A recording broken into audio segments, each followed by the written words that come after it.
अस्सलामुअलैकुम। ये है टोयोटा करोला 2012 का मॉडल है और इसमें हमने इको फ्यूल की हाइड्रोजन किट इंस्टॉल की है।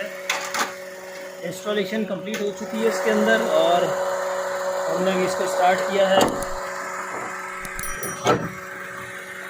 ठीक है जी, ये हमारा आ गया इंजन रूम। ठीक है जी, अभी हमने इसको स्टार्ट किया। काफ़ी ये गाड़ी चली हुई है और तमाम किस्म की गाड़ियों में हमारी HHO किट लग जाती है। ठीक है जी, चाहे वो कार्बोरेटर हो, EFI हो, नॉन EFI हो। ठीक है जी, CNG पे चला रहे हो, पेट्रोल पे चला रहे हो या LPG पे भी चला रहे हो, तो गाड़ी जो है वो ये HHO किट तमाम किस्म के फ्यूल के साथ इजीली एडजस्ट हो जाती है इस तरह से। क्योंकि ये जो ब्लू कलर का पाइप है, ये हमारा HHO का पाइप है। जो HHO गैस आएगी वो फ़िल्टर से होके इंजन में जाएगी और इंजन में जाने के बाद ये जो है वो फ्यूल की एफिशिएंसी, बर्निंग एफिशिएंसी उसको बढ़ा देगी। तो जितने फ्यूल हैं वो सारे स्लो हैं हाइड्रोजन के मुकाबले में। तो और ऑक्सीजन जो है वो जलने में, आग को जलने में मदद करती है। तो इस तरह से ऑक्सीजन और हाइड्रोजन जब इंजन में जाती हैं तो ये जो भी फ्यूल आप यूज़ कर रहे हैं उसको मज़ीद बर्न करती हैं और ख़ुद भी ये दोनों गैसेस बर्न होती हैं। ठीक है जी, इसमें कार्बन नहीं है। ठीक है, HHO जो है ये कार्बन नहीं है, तो ये इंजन का कार्बन जो है उसको साफ़ करना शुरू कर देता है। हाइड्रोजन ऑक्सीजन मिल के जो है ना, ये दोनों गैसेस वाटर जो है बनाती है दोबारा से, और उससे फिर ये होता है कि आहिस्ता आहिस्ता स्टीम वॉश होना शुरू होता है सारा का सारा। कैटलिटिक कन्वर्टर जो है वो साफ़ रहता है, प्लग वगैरह सारी चीज़ें साफ़ रहती हैं। जब इंजन क्लियर हो जाता है अंदर से कार्बन क्लीन, तो उसकी परफॉर्मेंस इंजन की ऑलरेडी बढ़ जाती है। ठीक है जी, तो इस साथ ही जो है वो HHO जो है वो अपनी एनर्जी भी रिलीज़ करता है और फ्यूल को भी मज़ीद जलाता है। तो 30% तक फ्यूल की सेविंग हो जाती है। ज़्यादातर गाड़ियों में ये बनता है 3 से 5 किलोमीटर।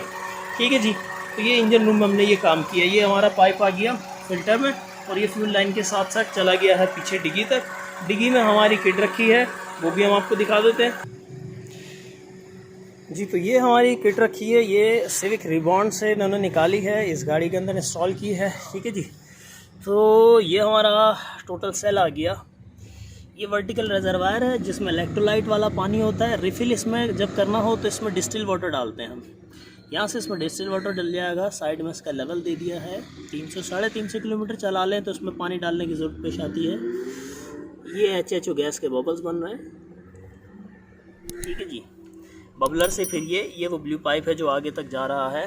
ठीक है भाई, ये हो गया। इसके अलावा इस वक्त स्मेल इसमें थोड़ी सी अभी भी आ रही है पहले के मुकाबले में। HHO डालने के बाद भी वाटर ड्रॉपिंग ये भी नहीं हुआ क्योंकि गाड़ी जो है वो काफ़ी चली हुई है। और तीसरी चीज़ जो है हमारा EFI इन्हांसर है जो कि हमने यहाँ रख दिया है इसके अंदर।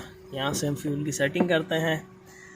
3 या 4 के ऊपर करोला ज़्यादा अच्छी चलती है, मैंने इसको 4 पे किया था, अभी 3 पे कर देते हैं। टेस्ट ड्राइव लेंगे चलने में गाड़ी कैसी है।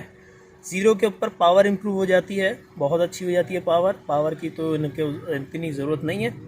तो ये जो है हमारा इन्हांसर आ गया। ठीक है जी, इसमें फिर 1 2 3 इसको बढ़ाते चले जाएं, फ्यूल कम होता जाएगा। आमतौर पे ये 3 या 4 पे ज़्यादा अच्छी चलती है करोला, तो हमने इसको 3 पे चल कर रख दिया है। अगर इन्हें लगता है कि पावर अभी भी बहुत अच्छी है तो हम इसको 4 पे कर देंगे, यानी मज़ीद सेविंग बढ़ाएंगे अपनी।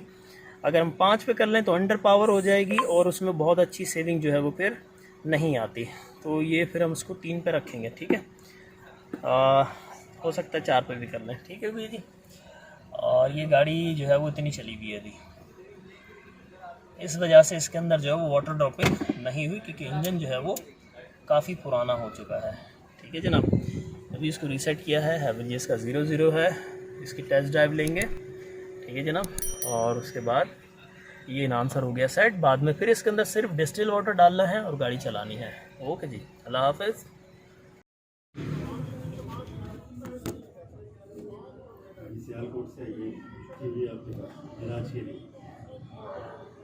पता नहीं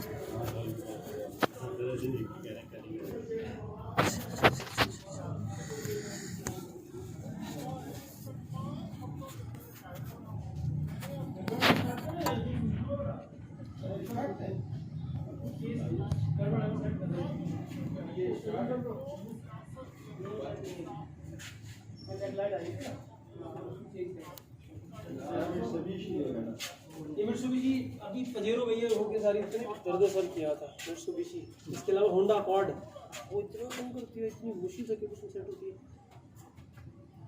उसमें। आज चलाने में तो कैट की जाली नज़र नहीं आ रही इसमें आर पार है, कैट ऊपर से नहीं है लेकिन इसमें जाली तो है, चौक लेकिन होगी ना जाली।